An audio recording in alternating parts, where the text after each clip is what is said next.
భగవత్పాదులు శ్రీ శ్రీ శ్రీ ఆది శంకరులు ప్రసన్న గంభీరమైన అద్వైత సిద్ధాంతము చేత భిన్నాభిప్రాయాలతో పోరాడే మత శాఖలన్నింటినీ సక్రమ మార్గాన ఉంచి షణ్మత స్థాపనాచార్యులు అయ్యారు. వీరిది నిర్మాణమే గాని నిర్మూలన కాదు. శంకరులు ఒక వ్యక్తి కాదు, వ్యవస్థ.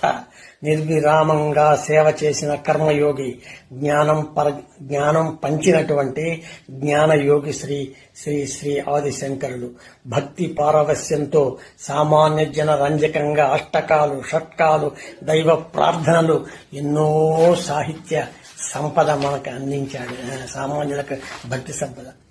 శ్రీ శ్రీ శ్రీ జగద్గురు ఆదిశంకరాచార్యులు తన 8వ సంవత్సరమునకే వేద విజ్ఞానమునంతటిని అభ్యసించిన అసమాన ప్రజ్ఞ దురంధరులు.